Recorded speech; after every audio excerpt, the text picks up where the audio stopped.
Hi, it's Dawn from Ninja Money Crochet. Today we're going to talk about yarn, more specifically wool, superwash wool and non-superwash wool, how it's processed, what it's good for, what projects you want to use it for, what projects you might not want to use it for, and a little bit about how the construction of the actual wool fiber. But before we jump into all that, if you haven't done so already, go ahead and hit that little icon right down there in the corner. That'll automatically subscribe you to my channel. And while you're down there, go ahead and ring that notification bell. That'll notify you whenever I upload a new video. And if you like content like this, go ahead and give me a thumbs up. That lets YouTube know that you like my videos and also helps me gauge what type of content you like to see on my channel. And feel free to drop any comments or questions or anything in the comment section. And if you want to hop on over to my Facebook page so we can carry on the conversation after this video, that would be fantastic too. Just hop on over to Facebook and look up Ninja Bunny Crochet Chat. I'll drop a link in the description box below here, or so that you can easily find us on Facebook. So now let's just grab your cup of your favorite beverage and let's talk yarn.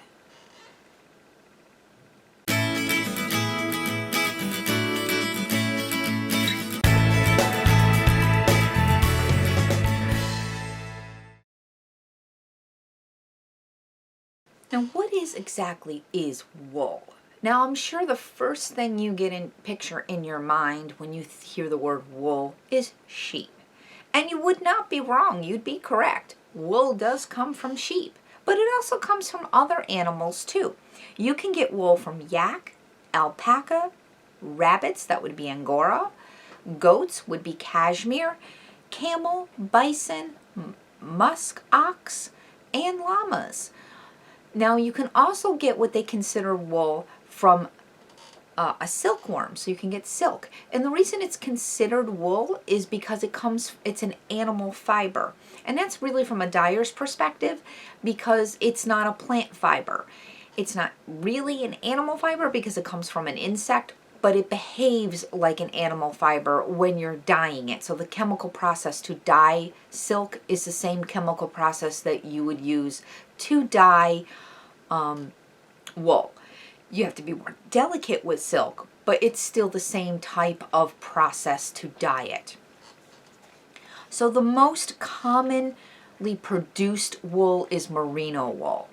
Now, what would classify merino wool is not necessarily the breed of the sheep, but it's the size of the fiber. And wool fiber is measured in microns, and the micron is 1/1,000,000th of a meter.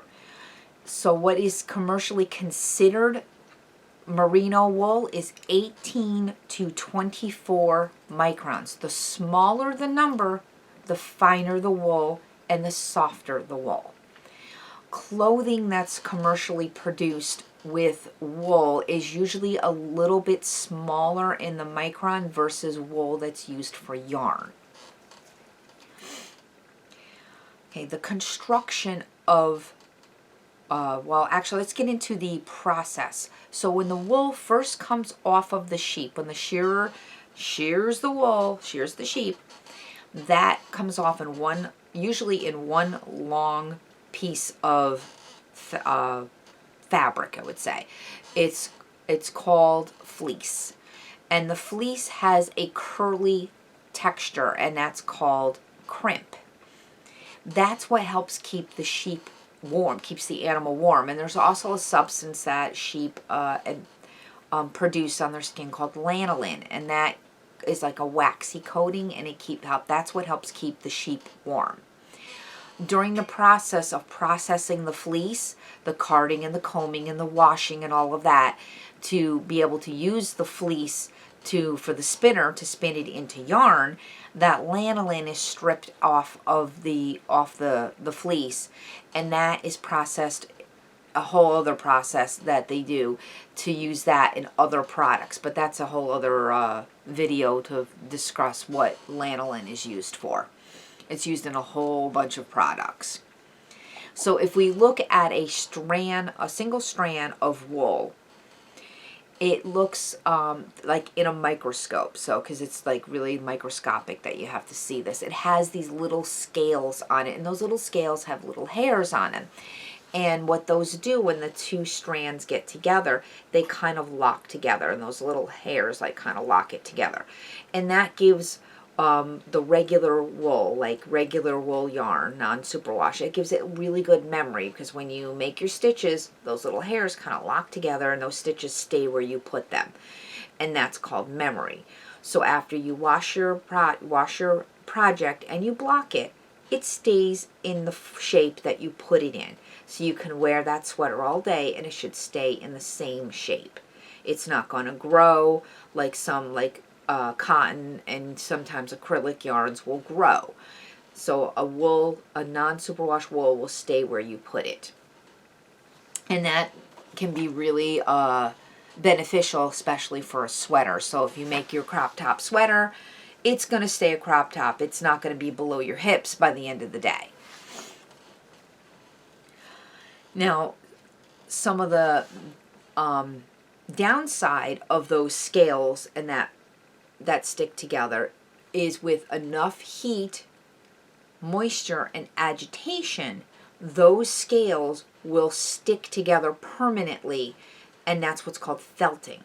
Now that's good if that's what you want to do, if you're trying to felt the project and you want the felting process to happen, that's a good thing. But if you don't want it to happen, that's not a good thing, because once that felts, that's stuck together and that's permanent and you will never get it apart, and it doesn't look like crochet anymore or knit, it looks like a piece of felt. So that's why you need to take special care when you are washing something that's a non-superwashed wool. Okay, we talked about the microns, we talked about memory. Another good plus for non-superwash wool is that it has a water repellent component to it. It doesn't soak up water quickly. You can drop some water on it and you'll see that it beads up a little bit. Now eventually it will soak in, but it doesn't soak in really fast like on other types of yarn will. So it makes it a really good fabric or fiber to use when you want to do like a hat or scarf or gloves or something for someone who works outside in the cold, wet weather. It will also retain its warmth even when it gets wet. So it's a really good fiber to use for outdoor winter weather. The other good thing is that it can also, it's breathable, so it will wick away moisture from your skins as well. So same good thing if you're outside in the wintertime working, it'll wick away that moisture, which also helps keep you warmer because you don't get the cold from being wet. Let's see, now if you were to like switch out a yarn and you want to use a wool, a non-superwash wool in a project that was not written for non-superwash wool, you're definitely going to swatch. Swatching is very, very important when you're using natural fibers because you want to know how that fiber is going to behave in that project. So you want to swatch, wash it, and block it. So that way you'll know exactly what that fiber is going to do in that project. If it's going to stretch, if it's not going to stretch, non-superwash should not stretch out of shape. You put it in the shape, it should stay exactly in that shape. But you want to know exactly what your gauge is so that you'll make sure that your sweater is going to be, or your project, whatever project you're making, is going to come out the way you want it to. Now if you were a dyer, you have to be very careful when you're dyeing yarn because the dyeing process it's obviously your yarn, it's heat, water, acid, and that's how you dye. So in that process, you don't want to end up felting your yarn, so you have to be very careful about how much heat you're using and not to agitate the yarn while it's in the water. So when you're dyeing, you have to be very careful when you're dyeing non-superwash yarn. It doesn't take up the color as quickly, so you're not going to get these nice vibrant colors like you see back here on this scarf, because this is superwash yarn. But you still can get some amazing color on non-superwash. It's just not that bright, vibrant color that you get with the superwash yarn. Another thing, not most, but a lot of non-superwash yarns, you do have to do what's called scouring, which is washing the yarn before you dye it. If you're getting yarn that's already dyed, like if it's a commercially made yarn, it's already going to be scoured. If you're getting it from an indie dyer, it's already scoured.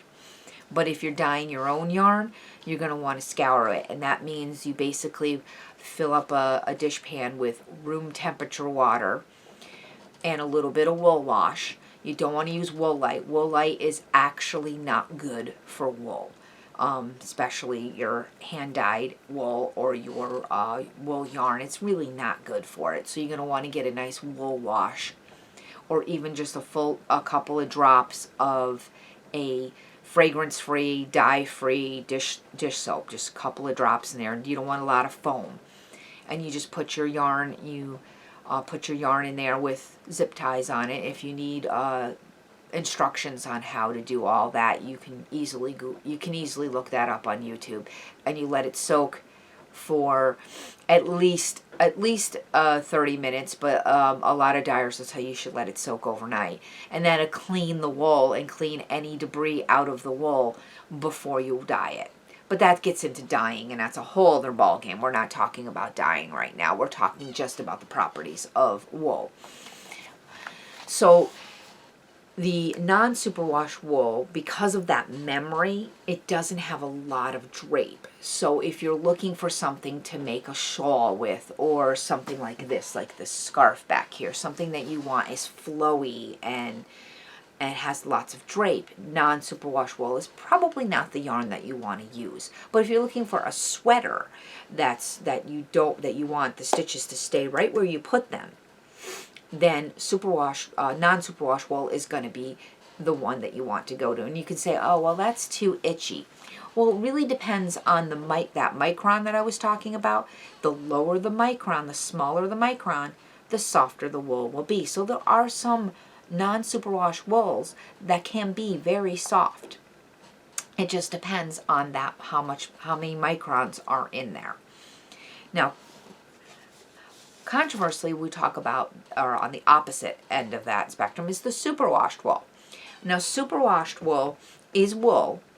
It's going through a chemical process to remove those scales. So those scales that I talked about that lock together like Velcro, those scales have been removed. They've been stripped. It's a chemical process that does that. I believe it's like a chlorine type process that removes those scales.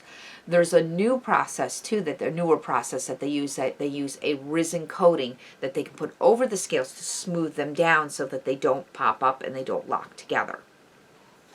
Some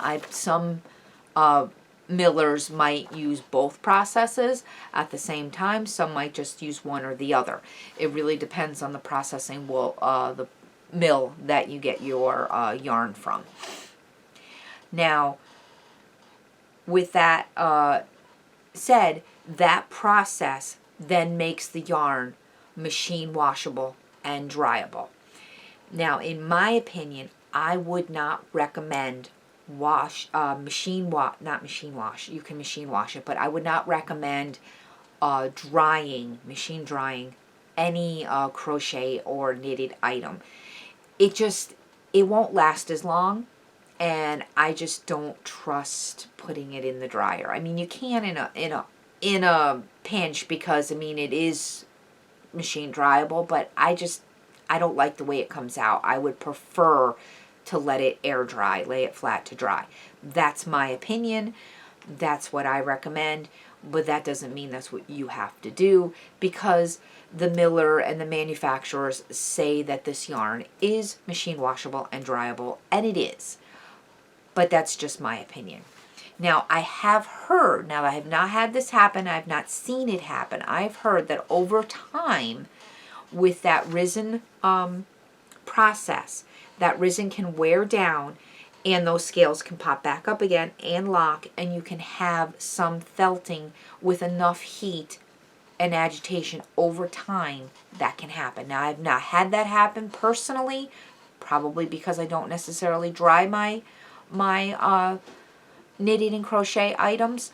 However, I've heard of it happening. I just have not seen it happen, and I don't know anyone personally that it's happened to. But I just want to put that out there for you so that you have that information. Okay, so if you will still think that non-superwash wool is just too itchy, no matter how low that micron is, you just don't like it, superwash wool may be the option for you, because that chemical process, superwash wool, is much softer. It doesn't have that itch because it doesn't have those scales and those little hairs, and that's what makes it itch. It doesn't have those. So it's pretty soft. And with that being said, with that softness, it also has beautiful drape. As you can tell right back here with this scarf, you can see how well it drapes. Let me get that back on the camera here. See, it just has really good drape, and it's very flowy. This is a superwash scarf. This is actually a colorway that I dyed myself. It's called taco salad, because that's what it looks like. It looks like a taco salad. I have my own line of hand-dyed yarns. I almost exclusively use superwash wool. That's my preference when I dye yarn, because I feel that it just is easier to dye, and superwash wool takes up color like a dream. So that's why I like to use superwash wool. And plus I like the softness of it as well. And though you might not be able to see it on camera as well, but it's got a shine to it. Superwash wool has got this, it's got a shine, and it's just beautiful. I really like superwash wool. Now, there are some environmental factors to superwash wool, because the process leaves some wastewater that can be bad for the environment if it's not properly handled. So you really want to make sure that your superwashed wool comes from an ethical miller. Also, your wool in general, you want to make sure it comes from an ethical miller. Excuse me, my dog is being a little goofy down here. He's chewing on himself there. So you want to make sure that your wool comes from an ethical miller that doesn't do what's called, I believe it's pronounced muslin. It's where they actually, they cut the sheep on its back end so that it forms a scar, and they don't get any, it's for flies and poopy and stuff like that get on the back of the sheep. But it's extremely painful for the sheep. So it's not very nice, it's not very pleasant, and it's very painful for the sheep. So you want to make sure that you get your yarn, your wool from an ethical miller that gets their sheep from farmers that do not do that. Many countries have outlawed it. You just have to look up and make sure that they come from ethical millers and ethical suppliers. Just a little side note on that too. Now, more about superwash wool. Okay, so your gauge, we were talking about gauge on the non-superwash wool, how it's plump because there's no spaces in between your stitches. On superwashed wool, there's minute spaces between your stitches, so your gauge swatch is going to be flatter and wider. So if you're substituting superwashed wool for non-superwashed wool in a pattern, you're definitely going to want to do a gauge swatch, because your gauge is going to be different.